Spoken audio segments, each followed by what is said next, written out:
हम लोग ये चाहते हैं कि जो भी पदयात्री हैं जो पदयात्रा अपनी शुरू करें तो दो स्थान ऐसे हैं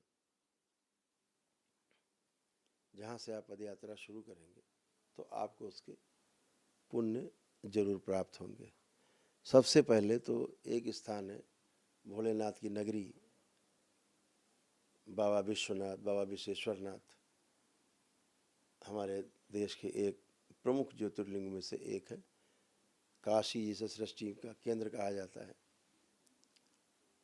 तो सभी पदयात्रियों के लिए एक गाइडलाइन है कि नए साल से 1 जनवरी से, अभी तो जहाँ से जो आ रहे हैं उनको पुण्य मिल ही रहे हैं, लेकिन ये ध्यान रखें कि जो 1 जनवरी से जो लोग पदयात्रा शुरू करेंगे उनके लिए गाइडलाइन दरबार की ओर से है। तो जो लोग काशी से, जो माता अन्नपूर्णा का मंदिर है वो काशी विश्वनाथ मंदिर में ही है ना, शक्तिपीठ है, वो भी एक माँ विशालाक्षी का मंदिर है। तो उनके दर्शन करके और भगवान भोलेनाथ को जल अर्पित करके और वहाँ से आप जल ले करके जब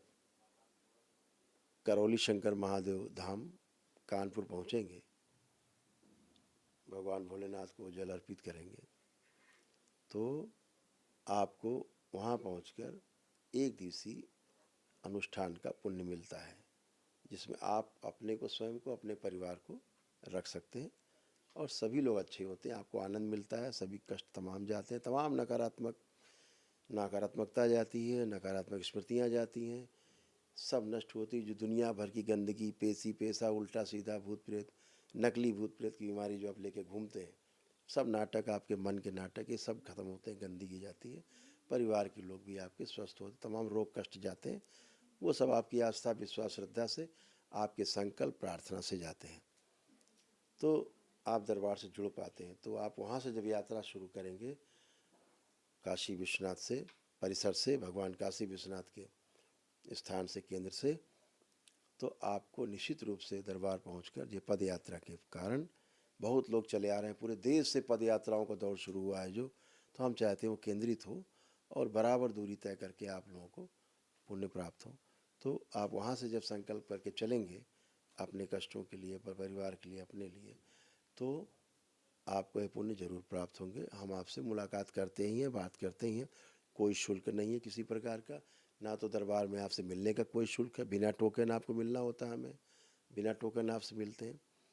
तो सभी लोग, आप लोग ये तय कर सकते हैं, तो ये कार्यक्रम आप बनाएंगे। दूसरा, वृंदावन से भी आप यात्रा तय कर सकते हैं। इस तरफ के लोग कहीं भी रहते हो वृंदावन पहुंच जाएं, उधर कहीं भी रहते हो भगवान काशी विश्वनाथ में पहुंच जाएं, वाराणसी में, वहाँ से यात्रा शुरू कर सकते हैं। इस तरफ के लोग जो हैं इधर वृंदावन में, श्री वृंदावन में पहुंच करके बिहारी जी के दर्शन करें। उसके पश्चात जो गोपीश्वर महादेव का मंदिर है वहीं पर, श्री गोपीश्वर महादेव प्राचीन मंदिर है बहुत, तो वहाँ पर भगवान भोलेनाथ को जल अर्पित करके, दर्शन करके और वहाँ से अपनी पदयात्रा शुरू कर सकते हैं। जो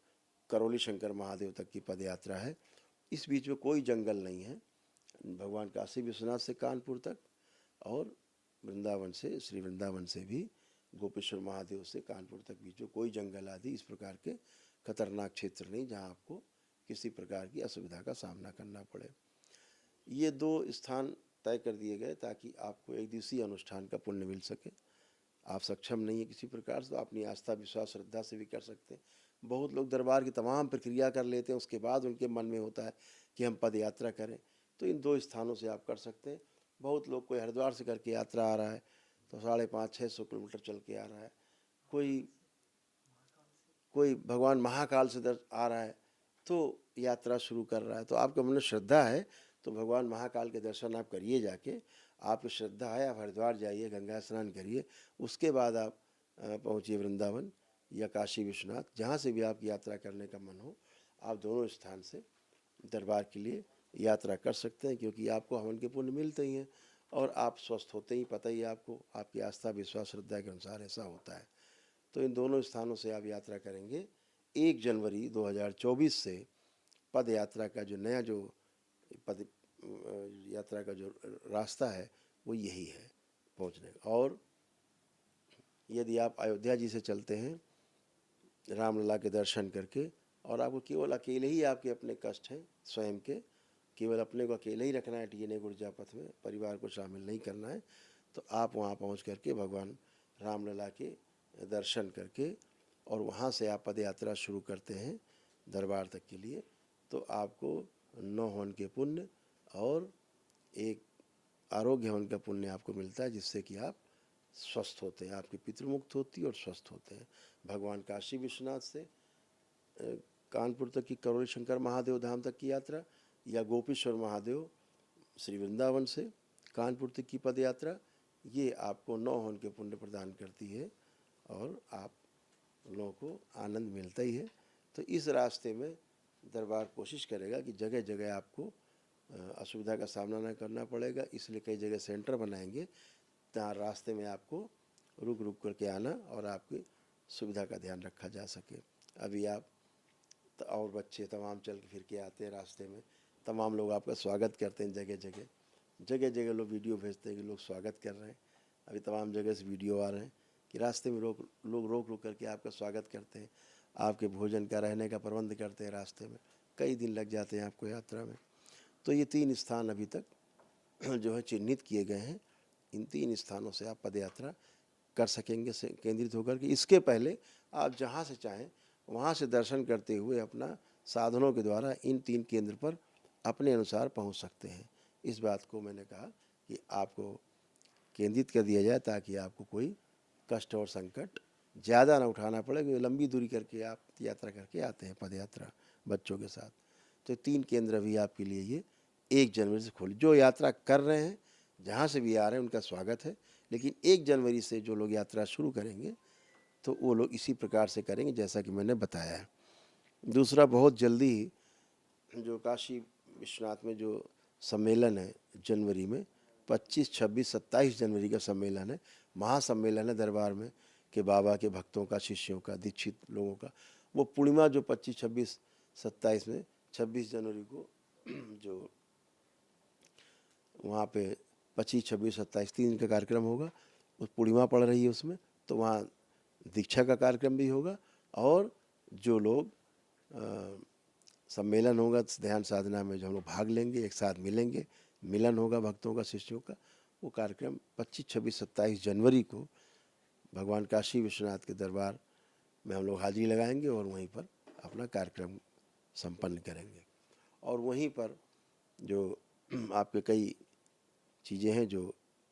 लॉन्च होंगी नई नई, वो आपको वहीं से सूचना दी जाएगी, जो आप सभी के लिए, पूरे समाज के लिए एक कार्यक्रम दरबार बना रहा है जिसमें नशा मुक्ति कैसे की जाए। दरबार के जो भक्त हैं या नए लोग हैं, कैसे जो लोग नशे से परेशान हैं, नाना प्रकार के नशा से परेशान हैं और अपने शरीर को नष्ट कर रहे हैं, तो उनको कैसे मुक्ति दी जाए, उसके बारे में कार्य योजना आपके सामने रखी जाएगी। और जो लोग ज़मीन को, भूमि को, इस पृथ्वी को दूषित कर रहे हैं तमाम प्रकार की वस्तुएं डाल करके, उसमें गंदी वस्तुएं डाल करके और खेती करते हैं, फिर वही गंदगी हम लोग खा करके अपने पेटों में ले जाते हैं, रोग नए नए पैदा करते हैं शरीरों में। तो कैसे बचाया जाए, कैसे प्राकृतिक कृषि को बढ़ावा दिया जाए, कैसे हम उस खेती को करें जो हमारे लिए लाभकारी है, शुभकारी है और स्वास्थ्यकारी है। ऐसा एक बड़ा कार्यक्रम बनाएंगे और भगवान काशी विश्वनाथ के दरबार से इस कार्य योजना को बृहद रूप में प्रस्तुत किया जाएगा। जो हम लोग, सभी लोग जिस प्रकार की खेतियाँ कर रहे हैं वो सब कैसे कर रहे हैं, साथी मिल के कर रहे हैं हमारे, जिनको कई लोगों को भारत सरकार ने भी उन्हें पद्म भूषण वगैरह विभूषण को प्राप्त किया। दरबार के ओर से सभी लोग जो सक्रिय रहे इस प्रकार के कार्यक्रम में, प्राकृतिक कृषि में, तो वो लोग भी काफ़ी सम्मानित किए गए और भारत सरकार ने भी उन्हें भी पद्म विभूषण वगैरह जो पुरस्कार वगैरह दिए हैं, प्रोत्साहित किया है।